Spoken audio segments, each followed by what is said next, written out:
Hey guys! So you're probably wondering why I'm still naked, and the truth is, my building left the heat on, so it's actually boiling in this place right now.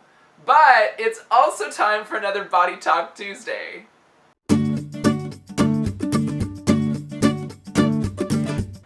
Before I get into this week's episode, let me just thank all of you for the tremendous amount of love you guys sent me after posting last week's episode.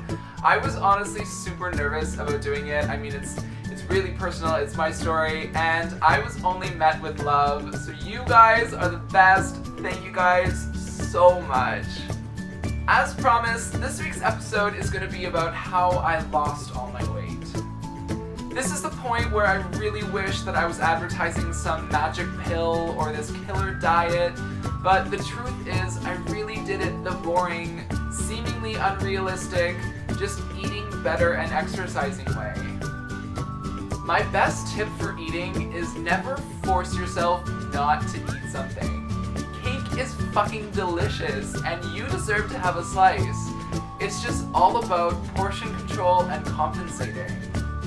Look at what you're eating and think to yourself, will this get me to where I want to be?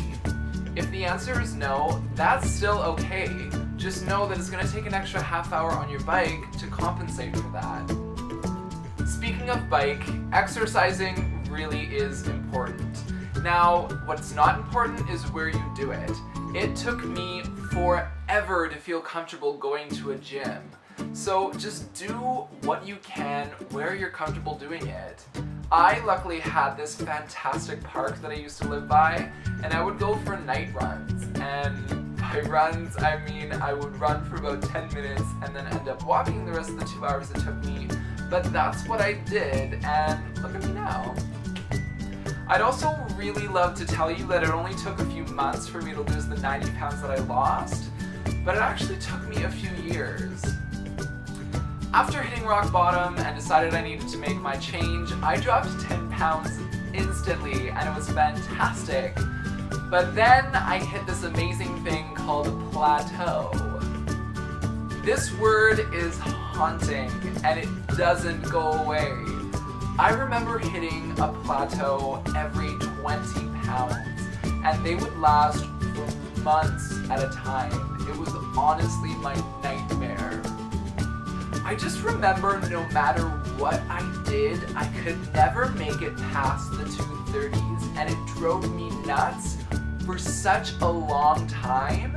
And then you get discouraged, you gain 5 pounds again, and then you kind of get back into your groove and you lose it. The only thing that kept me going was remembering hitting rock bottom and the compliments that I was getting. As someone over 250 pounds, you don't get a lot of compliments, and if you do, it's about your sweetness and your cuteness. Aw, you're so cute! Ending always with that silent but. It's when the people you've known for a long time start complimenting your body and your progress that you start to really feel accomplished. However, the icing on the cake is the boys, or girls, depending on your case. I'm talking about the people who you've been gawking at for years but would never bat an eyelash your way for your body. Suddenly, they start to take notice. They say hi.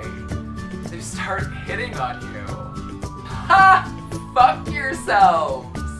My struggle has been way too long and way too hard to give in to shallow bitches like you, even if I've been thinking that you're God's gift to man for years. If there's one thing I've learned over time, it's that those people do not stay hot for long. And there are way better people out there. The day I started to realize I was desirable was the day my ego was born. However, that is not to say I don't still struggle with my body today.